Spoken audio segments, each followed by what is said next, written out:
Peppa Pig scary episode, Monster in the Forest. Today, Peppa, George, Mummy Pig, and Daddy Pig went for a walk in the forest. Everything was as usual. They laughed, walked along the path, and looked for pine cones. But something didn't feel right to Peppa. The forest was too quiet. Not a single bird was singing, not a single breeze blew. "Daddy, why does it feel strange here?" Peppa asked. "It's just your imagination," Daddy Pig replied and kept walking. Suddenly, George stopped. He was staring deep into the forest. In the shadows between the trees, it looked like someone was standing there. Peppa turned away for just a second. She looked at a pretty leaf. And when she turned back, George was gone. "George!" she called. "George!" Louder. Silence.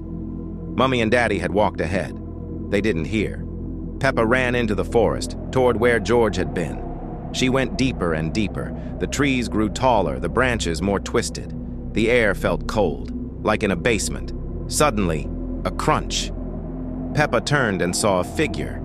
Tall, very thin, with long arms and white, empty eyes. The figure was holding George's blue dinosaur. "This can't be," Peppa whispered. The creature took a step forward. Its face looked like a mask. No mouth, only unblinking eyes. Peppa screamed and ran back, but the path was gone.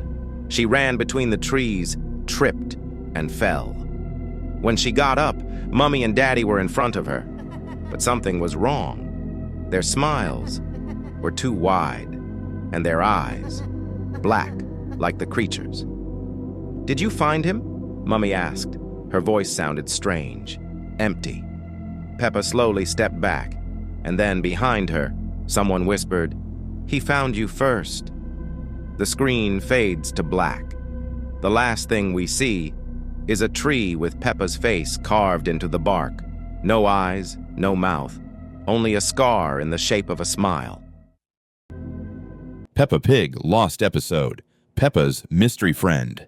This episode was never meant to be seen. It's not in any official archive, but someone found it on a damaged VHS tape, stuck inside a rusted TV set, at an abandoned studio. On the case, one word had been carved with fingernails: Yeti. Peppa and her family arrive in the mountains, but the snow isn't white. It's a dull, ashen gray. The trees look warped, twisted. Even the sky feels wrong, flat, silent. Daddy Pig turns off the radio. Static had been hissing the whole drive. George said, "That's not a bear." Massive footprints, dragging, uneven, as if whatever left them crawled, but on legs. They sit around a small fire. No one jokes. No one laughs. Even Daddy Pig is quiet. Peppa clutches something in her hand, a wad of white fur, sticky, matted. Peppa says, "He told me what you all really look like. He sees through skin." Mummy Pig asks, "Who are you talking to, sweetie?" Peppa replies, "You, but not you." The camera zooms in, her smile stretches too wide. A sound like bones snapping breaks through the crackling fire. It wasn't part of the animation. Daddy Pig wakes up. The tent is open, cold wind brushes his face. There's a smell, like rust, like meat. He steps outside. In the snow, symbols etched deep, clawed. At the center, Peppa's toy, melted, its eyes burned off. And then came the voice, not hers, repeating her name. Peppa, Peppa, Peppa. Louder and louder, from all directions. Morning. Peppa stares at the snow. She says, "The Yeti took my old skin. I'm ready now." George runs, the snow pulses under his feet, like it's breathing. Behind him, nothing, but the trees are watching. The camera shakes. Darkness. A cave appears. Still. Wet.